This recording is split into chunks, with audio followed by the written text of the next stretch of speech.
चाहे आध्यात्म, दर्शन, चिंतन धारा, विद्या या संस्कृति की परंपरागत विरासत, आध्यात्म दर्शन यानी जीवन का शाश्वत सत्य, मानव जीवन से जुड़े शाश्वत सत्यों को जानिए और समझिए उपासक डॉक्टर सोहन राज तातेड़ से हमारे खास कार्यक्रम आत्मविज्ञान में। आत्मविज्ञान यानी सही दृष्टि, सही सोच। भाइयों और बहनों, मातृशक्ति को नमन। स्टूडियो में आपका हार्दिक स्वागत, अभिनंदन है, सत्कार है। आत्मविज्ञान साइंस ऑफ द सोल कार्यक्रम के अंतर्गत हम आपको सही दृष्टि, सही सोच, राइट विजन, राइट थिंकिंग के तहत जो आपकी नकारात्मक सोच है, जो आप गलत दिशा में सोच रहे हैं, गलत भावधारा के साथ सोच रहे हैं, उसको हम सकारात्मक में बदलते हैं। आपको थिंक पॉजिटिव और डू पॉजिटिव करा करके हम आपको बी पॉजिटिव बनाते हैं। ये सारा कार्य हम अलग अलग एपिसोड्स के माध्यम से करते हैं। तो आज बहुत सुंदर एपिसोड लेकर के आपके सामने उपस्थित हो रहे हैं। आज का हमारा एपिसोड है सत्यम शिवम सुंदरम।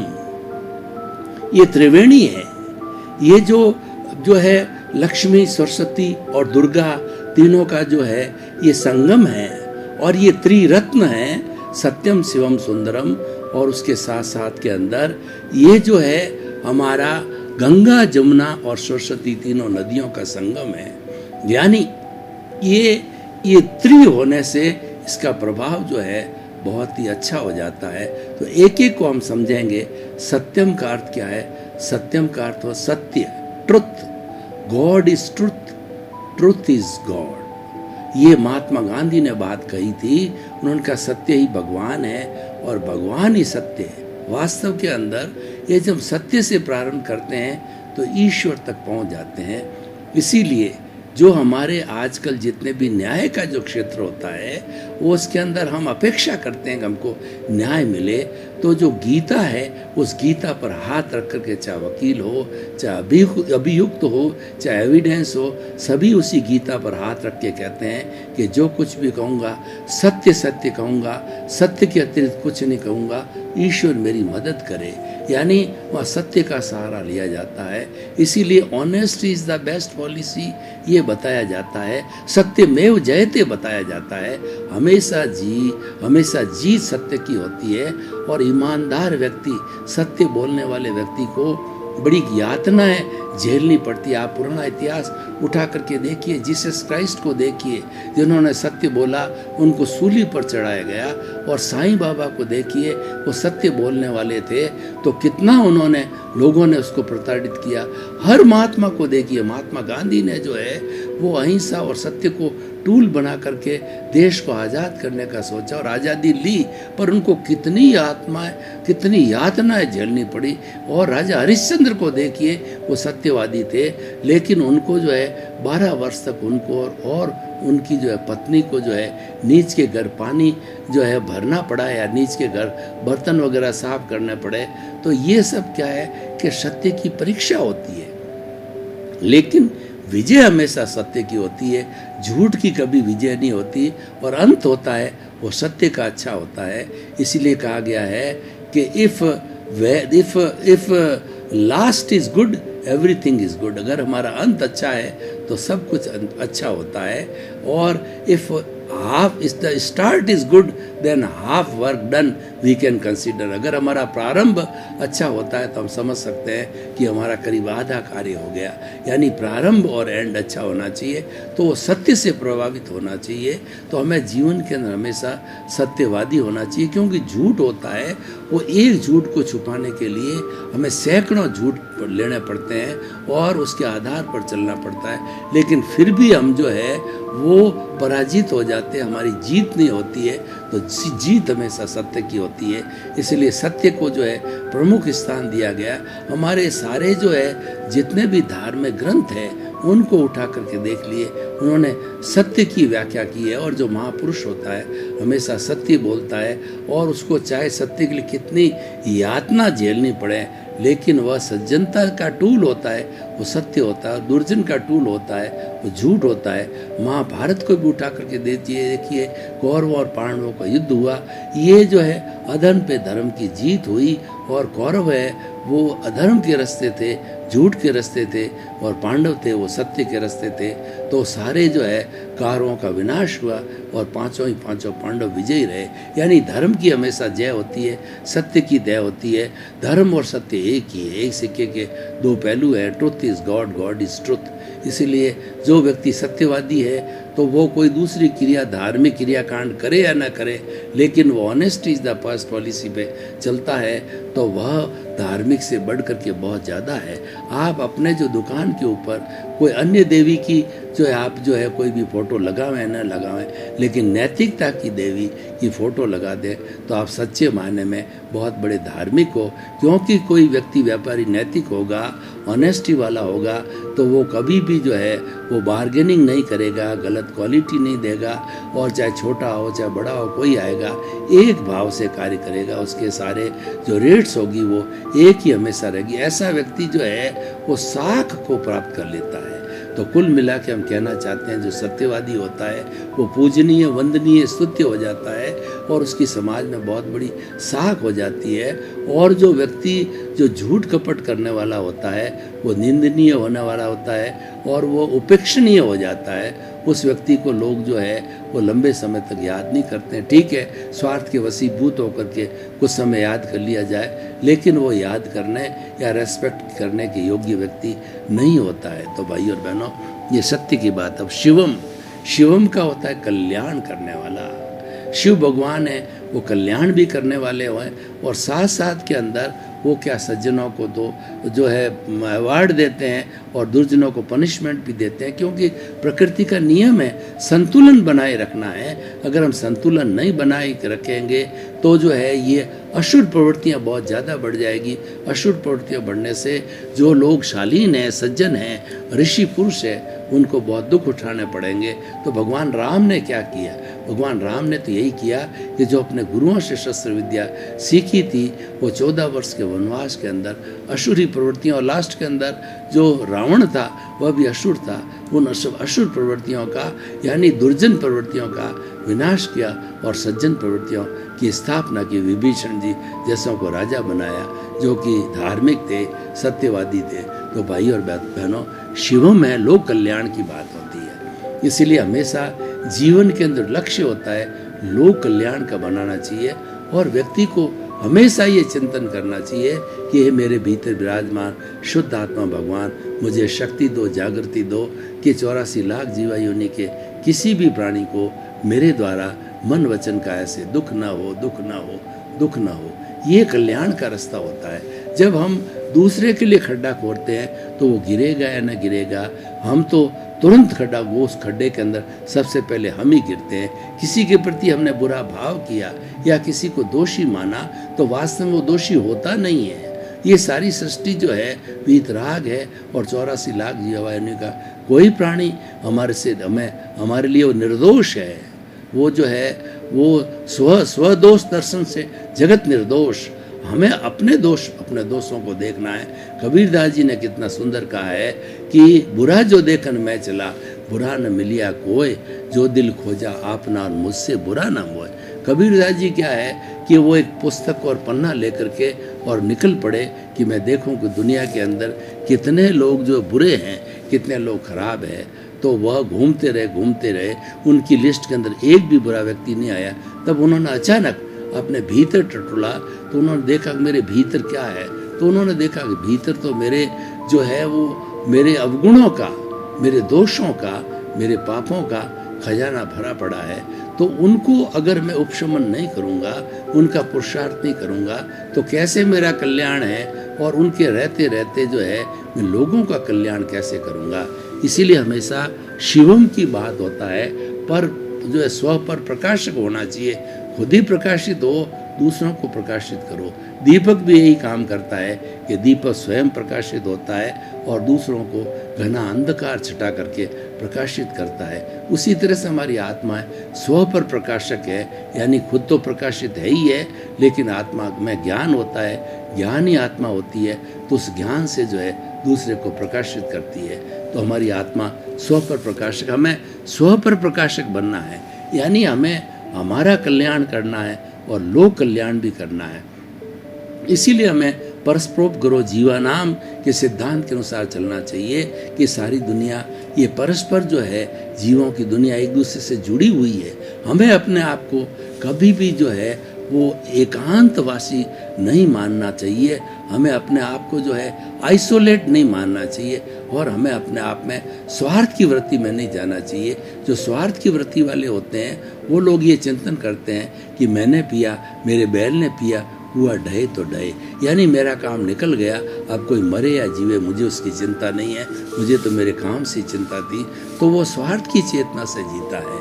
और जो शिवम की चेतना में आता है वो परार्थ की चेतना होती है, वह जो है अंतरात्मा की चेतना होता है। उस स्थिति में आने के बाद में व्यक्ति को ज्ञान मिल जाता है और जो अंतरात्मा का व्यक्ति होगा वह दूसरों के कल्याण के लिए भी बात करेगा, दूसरों के चिंतन की ओर बात करेगा कि दूसरों का भला होना चाहिए। वो सर्वोदय की बात करेगा कि सबका कल्याण होना चाहिए। महात्मा गांधी ने क्या देखा कि हमारे देश को 200 वर्षों के जो तेज स्ट्रगल के कारण और अहिंसा और सत्य को जो टूल बना करके देश को जो आज़ादी मिली और 200 वर्ष पुरानी जो ब्रिटिश की जड़ों थी उसको उखाड़ फेंका, तो उन्होंने जो है वो सारा ये शिवम का रास्ता निकाला, सर्वोदय का रास्ता निकाला कि हमारा जो अगला कॉन्स्टिट्यूशन बने तो हमारे सभी लोगों को जो है उदय होना चाहिए, यानी हमारे जितने भी भारतवर्ष के जितने भी हमारे सदस्यगण हैं सबको जो है बराबरी का जो है सहारा मिलना चाहिए अपनी अपनी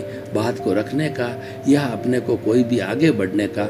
इसलिए सर्वोदय का सहारा लिया और हमारे कॉन्स्टिट्यूशन में नियम बना गया है कि जो वो हमारे भारत के हर नागरिक को रोटी, कपड़ा, मकान, शिक्षा, चिकित्सा जो उसकी बेसिक फंडामेंटल है वो सरकार की जिम्मेवारी है कि उसको मुहैया करावे और उसके सहभागिता के साथ के अंदर लोगों को जो है वो शुद्ध पानी दे, शुद्ध भोजन दे और चिकित्सा के बारे में, स्वास्थ्य के बारे में और जो है हाउस बिल्डिंग के बारे में। तो इस तरीके की जो है ये भावना शिवम की भावना होती है, सत्यम, शिवम और सुंदरम। देखिए ये सारी सृष्टि जो है सुंदर है। सुंदर का मतलब ये हुआ कि आप चारों तरफ नज़र दौड़ा करके देखिए कि जो है हमारे ये पेड़ है, पौधे हैं, बाग है, बगीचे हैं, सिनेरियाँ हैं, कितनी सुंदरता इसमें झलकती है। प्रकृति ने असंख्य असंख्य जीव जंतु जो है बनाए हैं, क्योंकि सबको जन्म देने वाली प्रकृति माँ है और प्रकृति माँ तो ये कहती है कि 84 लाख जीवा योनि प्राणियों को जन्म दे करके मैं जन्म देने वाली हूँ और जन्म दे करके उनका पालन पोषण करना, उनके पैरों पर करने की मेरे पास पूरी मेरी जिम्मेवारी है और मेरे पास भरपूर प्रचुर मात्रा में साधन है। लेकिन इंसान क्या करता है कि वह पानी को पोल्यूट करता है, धरती का दोहन करता है और अग्नि को खराब करता है, वायु को जो है खराब करता है, कार्बन डाइऑक्साइड छोड़ करके आकाश को दूषित कर देता है। यानी वह अपने आप को जो है इस प्रकृति का मालिक मान करके और स्वच्छंदता करता है। तो उस स्वच्छंदता के कारण जो है आज हमारा पर्यावरण बिगड़ रहा है और उसके परिणाम है व्यक्ति को कोरोना के रूप में मिल रहे हैं या और भी अन्य अन्य तरह की बीमारियां उसके रूप के अंदर जो है आज हमें वो फल मिल रहे हैं, क्योंकि हमने इसकी सुंदरता को खराब किया। हमने जो पृथ्वी की जो सुंदरता है या सृष्टि की सुंदरता है वो अपना आप में एक बहुत विशाल है, उसको खराब नहीं करना चाहिए। हमें तो उसकी जो है वो हमेशा उसकी प्रशंसा करनी चाहिए और हमें उसके साथ में जुड़े रहना चाहिए कि everything which is good is not to touch, beauty is not to touch, beauty is to see. तो जो प्राकृतिक चीज़ें हैं वो हमारे देखने की है और उसको एंजॉय करने की है, उसको तोड़ने की या उसको दुरुपयोग करने की नहीं है। तो ये सुंदरम जो है हमारी सृष्टि और भगवान ने एक भी कण है वो ऐसा फालतू नहीं बनाया, एक परमाणु भी जो मिट्टी का वो फालतू नहीं है। जो फालतू होता है, अब देखिए सत्यम, शिवम, सुंदरम को बिगाड़ने वाला कौन है? ये तीनों त्रिवेणी हैं और तीनों व्यक्ति में होनी चाहिए और व्यक्ति अभ्यास करे तो व्यक्ति सत्य भी बोल सकता है, कल्याणकारी भी हो सकता है और वह इस संसार को सुंदर बना करके स्वयं भी जो है अच्छा जीवन, परोपकार का जीवन जी सकता है। लेकिन इसको खराब करने वाला कौन है? इसको खराब करने वाला हमारा ज्ञान है और वो अज्ञान क्या है? वो राग द्वेष है। यानी सत्यम, शिवम, सुंदरम को बनने के लिए हमारा जो अज्ञान है जो कि जड़ है, उस जड़ को जड़ से मिटाने की कोशिश करना चाहिए। और हमने कोशिश करना चाहिए कि किस तरीके से हमारा जड़ है, ये जो हमारा कॉजल बॉडी है, हमारा कार्बन शरीर है, लिंग शरीर है, ये जड़ है, धीरे धीरे शून्यता को प्राप्त हो, तो वो हमें जो है करने का चाहिए। तो मैं अब तीनों को इनको आपस में जोड़ करके जो है बात करना चाहूँगा कि सत्यम शिवम सुंदरम जो है ये एक लाइफ स्टाइल है। इसको व्यक्ति को जीवन में ढालना चाहिए और तीनों का अभ्यास करना चाहिए। तीनों का जो इक्वली रूप से वो अभ्यास करने लग जाएगा तो एक आइडियल बन जाएगा। और वो समय दूर नहीं है कि व्यक्ति अपने सारे अज्ञान को मिटा करके, आत्मशुद्धि को करके और प्योरिटी को प्राप्त करके, वो शुक्ल लेशिया को प्राप्त करके, और वो जो है वो 360 डिग्री के ऊपर आकर के केवल दर्शन प्राप्त हो सकता है अगले जन्म में, केवल ज्ञान प्राप्त करके, और वह इस शरीर के अंदर विद्यमान जो है भगवान बन जावे और वो सबके लिए स्तुति बन जावे। और आने वाले समय के अंदर वो सत्यम शिवम सुंदर को साथ रख करके और वो विशुद्ध जो है उनकी मुक्ति है उसको प्राप्त करें। तो भाई और बहनों, आज हम निष्कर्ष की भाषा में बात करें तो तीनों होलिस्टिक है। तीनों को हम तोड़ तोड़ के नहीं रख सकते। तोड़ तोड़ के रखेंगे तो होलिस्टिकनेस नहीं आएगी, और जब होलिस्टिकनेस नहीं आएगी तो हमारा नज़रिया सही नहीं होगा। हम इसको सत्व रजस तमस से भी कह सकते हैं कि कोई व्यक्ति सात्विक प्रवृत्ति का है तो सात्विक भोजन करेगा, और प्रकृति भी अगर सात्विक प्रकृति है तो वहाँ भूकंप, अतिवृष्टि, अनावृष्टि और कोरोना जैसी कोई बीमारी नहीं आएगी। और रजोगुण ये चंचलता पैदा करता है, ये हमारे पृथ्वी में भी चंचलता पैदा करता है, व्यक्ति में भी चंचलता पैदा करता है। तो रजोगुण को जो है वो हमें पॉजिटिव नेगेटिव दो तरह के होते हैं। चंचलता एक तो एक्टिविटी करने में होती है तो वो बहुत सुंदर है, और लेकिन उसका जो कार्य हमें परोपकार का होना चाहिए, और हमारा ध्यान जो है परोपकार की तरफ ज़्यादा होना चाहिए। तो भाई और बहनों, मैं ये कहना चाह रहा हूँ कि सत्यम शिवम सुंदरम का जीवन जीने के लिए आपको कुछ सूत्र लेने चाहिए, और सूत्रों का उपयोग करके इस जीवन को धन्य बनाना चाहिए। पहला तो सबसे बड़ी बात यह है कि ये जो मानव जीवन है वो हमें किस तरीके से मिला, इसको समझना, सत्यम शिवम सुंदर को समझने के लिए मानव जीवन की सार्थक का समझना बहुत ज़रूरी है। तो हमें सबसे पहले देखते हैं हम 4 बातें इस जीवन में अति दुर्लभ होती है। पहला, मानव जीवन का मिलना बहुत दुर्लभ है। हमको अपने पुण्योदय के कारण जो है ये मानव जीवन मिल गया, और हमारी जो वैदिक परंपरा है वो तो मानव जीवन के बारे में बहुत कठोर जो है वो अपना स्वभाव रखती है। वो ये कहती है कि जो है वो मानव जीवन जो अगर 8 समय तक 8 जो है लगातार भव तक आप अच्छे कार्य करते रहो तो 9 भव के अंदर आपको मनुष्य जीवन मिलेगा, और गड़बड़ करी तो न मिलकर के और आगे बढ़ो तो आप 98 भव सही करोगे तब जाकर के आपको मुक्ति मिलेगी, नहीं तो 99 भव करने के बाद भी मिलेगी, और उसमें भी चूक गए तो 999 भव के बाद में आप मनुष्य बढ़ोगे। यानी उनकी थ्योरी जो है वो मनुष्य जीवन को प्राप्त करने की दृष्टि से वो कितनी कठोर थ्योरी है। तो हम आपको ये बताना चाहते हैं कि जो है हमें अपने दृष्टि विज्ञान को पकड़ना है। दृष्टि विज्ञान के साथ में अगर रहेंगे तो हमारा ये सत्यम शिवम सुंदरम है बहुत ही सार्थक हो जाएगा। भाई और बहनों, आपका बहुत बहुत धन्यवाद। आप हमारा आत्मविज्ञान कार्यक्रम बराबर देख रहे हो, देखते रहिए। आत्मविज्ञान कार्यक्रम में सफलता के सूत्र है, आगे बढ़ने के सूत्र है, क्योंकि हमारा उद्देश्य है कि सुधरे व्यक्ति समाज व्यक्ति से राष्ट्र स्वयं सुधरेगा। तो हम आपका जीवन बदलना चाहते हैं, आपको बदलना चाहते हैं, आपके नज़रिए को, आपकी दिशा को, आपकी दृष्टि को बदलना चाहते हैं। इसी क्रम में आपका जीवन आनंदमय हो, मंगलमय हो। आपके प्रति बहुत बहुत क्या है आध्यात्म? दर्शन, चिंतन धारा, विद्या या संस्कृति की परंपरागत विरासत। आध्यात्म दर्शन यानी जीवन का शाश्वत सत्य। मानव जीवन से जुड़े शाश्वत सत्यों को जानिए और समझिए उपासक डॉक्टर सोहन राज तातेड़ से हमारे खास कार्यक्रम आत्मविज्ञान में। आत्मविज्ञान यानी सही दृष्टि, सही सोच।